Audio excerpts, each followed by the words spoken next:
நம்மில் எத்தனை பேர் நிம்மதியாக வாழ்ந்து கொண்டிருக்கின்றோம்? ஒவ்வொரு நாளும் படுக்கைக்கு சென்று உறங்குவதற்கு முன்பு என்னவெல்லாம் சிந்திக்கின்றோம்?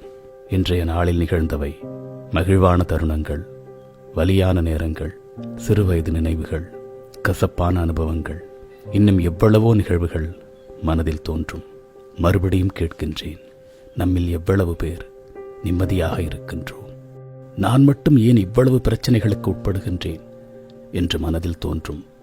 என் அன்பு தமிழ்ச் சொந்தங்களே, மனித பிறப்பு என்பதை பிரச்சனைகளை உள்ளடக்கியதுதான். ஒரு உண்மையை சொல்லவா? பெரும்பாலும் நீங்கள் நிம்மதியாக இருக்கின்றார்கள் என்று நினைக்கக்கூடிய யாருமே உங்கள் அளவிற்கு நிம்மதியாக இல்லை. கடவுளாக நம்பப்படுகின்றவர்கள் அவதாரங்கள் எடுத்து இந்த பூமிக்கு வந்தபொழுது கூட அவர்களுடைய வாழ்க்கை மகிழ்ச்சியாக இருந்ததில்லை. ராமரை பலரும் புகழ்ந்து போற்றுகின்றோம். ஆனால் அவர் மனிதனாக இந்த பூமிக்கு வந்தபொழுது அரசனாக வாழ வேண்டியவர் காட்டிற்கு சென்றார், மனைவியை இழந்தார். மனைவியை மீட்டு வந்த பிறகும் நிம்மதியான வாழ்க்கை அவருக்கு அமையவில்லை. ஆனால் இன்று கொண்டாடப்படுகின்றார். பெருமகனார் நபிகள் நாயகம் அவர்களின் வாழ்க்கை ஒரு மலர்படுக்கையாக அமையவில்லை. எவ்வளவோ இன்னல்களை, இடையூறுகளை, துன்பங்களை எல்லாம் தன்னுடைய வாழ்நாளில் அனுபவித்திருக்கின்றார். இயேசு பெருமான் அவர்களுடைய வாழ்க்கையை நாம் சொல்லத் தேவையில்லை. வெறும் வலிகளையும் வேதனைகளையும் மட்டுமே உள்ளடக்கியது அவருடைய வாழ்க்கை. ஆகவே இங்கு வாழ்க்கை என்பது அனைவருக்கும் மகிழ்ச்சியாகவெல்லாம் இருப்பதில்லை. இன்பம் விழையான் இடும்பை இயல்பென்பான் துன்பம் உறுதல் இலன் என்று கூறுகின்றது வள்ளுவம். அதாவது மனித வாழ்க்கையில் இடும்பை என்று சொல்லக்கூடிய இன்னல்களும் பிரச்சனைகளும் தான் அன்றாடம் நிகழ்பவை. இன்பம் என்பது அவ்வப்பொழுது நம் வாழ்வில் வந்து செல்லக்கூடியது. இந்த உண்மையை உணர்ந்தவர்களுக்கு வாழ்க்கையில் துன்பம் கிடையாது என்று கூறுகின்றது வள்ளுவம். சிரிப்புக்கும் மகிழ்ச்சிக்கும் நிறைவுக்கும் நிறைய வேறுபாடுகள் இருக்கின்றன. ஒரு நாளில் எத்தனையோ பேரை பார்த்து நாம் சிரிக்கின்றோம். ஆனால் பல நேரங்களில் அந்த சிரிப்பில் மகிழ்ச்சி இருப்பதில்லை. வாழ்வில் பல நேரங்களில் நாம் மகிழ்கின்றோம். ஆனால் அந்த மகிழ்வில் நிம்மதியும் நிறைவும் இருப்பதில்லை. ஒரு மனிதனின் வாழ்நாளைய தேவை சிரிப்போ மகிழ்ச்சியோ அல்ல, மனநிறைவு. அதை எப்படி நாம் பெறுவது? நிம்மதியை தேடிதான் மனிதன் ஓடிக்கொண்டிருக்கின்றான். கோடிக்கோடியாக சொத்துக்களை குவித்துவிட்ட போதும் மாட மாளிகைகளை, கூட கோபுரங்களை எல்லாம் கட்டி வெறும் வெற்று பெருமைக்காக கோடிக்கணக்கான ரூபாயை செலவு செய்து பல திருமணங்களை, நிகழ்வுகளை எல்லாம் நடத்திவிட்ட பிறகும் நிம்மதி இல்லை என்று தேடி ஓடிக்கொண்டிருக்கின்றான் மனிதன். நிம்மதியை தேடாதீர்கள், நிம்மதியை உருவாக்குங்கள். நிம்மதி என்பது தேடி பிடிக்கக்கூடியது அல்ல, காசு கொடுத்து வாங்கக்கூடிய கடைசரக்கு அல்ல.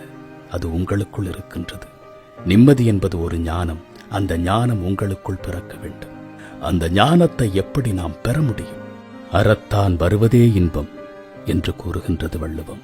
அறத்தோடும் அறவாழ்வியலோடும் உங்களை நீங்கள் கட்டமைத்துக் கொள்வதன் மூலமாக மட்டுமே நிம்மதியை பெற முடியும். அறம் என்றால் என்ன? நமக்கும் நம்மை சார்ந்தவர்களுக்கும் இந்த சமுதாயத்திற்கும் குற்றமற்ற நன்மைகள் எல்லாம் அறம். நமக்கும் நம்மை சார்ந்தவர்களுக்கும் இந்த சமுதாயத்திற்கும் தீங்கிழைக்கக்கூடிய அத்தனையும் அறத்திற்கு புறம்பானது. அறத்தோடு வாழ்பவர்களுக்கு மட்டுமே மனதில் நிறைவு கிடைக்கும், நிம்மதி கிடைக்கும். உளச்சான்றோடு கூறுங்கள், நம்மில் எத்தனை பேர் பொறாமை உணர்வு இல்லாமல் இருக்கின்றோம்? நம்மில் எத்தனை பேர் நான், எனது, எனது குடும்பம் என்ற சுயநலம் இல்லாமல் வாழ்கின்றோம்? நமக்கு தொடர்பில்லாத ஒரு மனிதருக்கு நாம் ஏதாவது நன்மை செய்திருக்கின்றோமா? அல்லது தொடர்பில் இருக்கக்கூடிய மனிதர்களுக்கு நாம் என்ன செய்திருக்கின்றோம்? எவ்வளவு தவறுகளை வாழ்க்கையில் நாம் செய்கின்றோம். சிலர் எத்தனையோ பேரை ஏமாற்றிவிட்டு பெரிய வெற்றியாளர்கள் என்று தன்னை நினைத்துக் கொள்ளுகின்றார்கள். ஒருவருடைய பணத்தை அபகரிப்பதற்கு கபட நாடகங்களை எல்லாம் ஆடிவிட்டு அதை பெரிய சாதனையாக கருதுகின்றார்கள். உங்களுடைய உளச்சான்றிற்கு நீங்கள் சரியாக வாழ்ந்து கொண்டிருக்கின்றீர்களா? உங்கள் உள்ளிருந்து நீங்கள் வெளியில் வந்து உங்களை நீங்களே மதிப்பிட்டு பாருங்கள். நீங்கள் என்னவெல்லாம் தவறு செய்திருக்கின்றீர்கள்? யாருக்கெல்லாம் துரோகம் இழைத்திருக்கின்றீர்கள்? யாருக்கு நன்மைகளை செய்திருக்கின்றீர்கள்? அப்பழுக்கற்ற சிந்தனையோடு யாரிடமெல்லாம் நீங்கள் பழகுகின்றீர்கள்?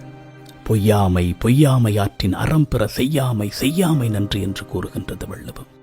பொய்மை இல்லாமல் ஒரு மனிதன் வாழ்ந்தான் என்றால் அதைவிட சிறந்த அறம் இல்லை என்று கூறுகின்றது வள்ளுவம். நம்மில் எத்தனை பேர் பொய், களவு, சூது, பொறாமை குணங்கள் இல்லாமல் வாழ்ந்து கொண்டிருக்கின்றோம்?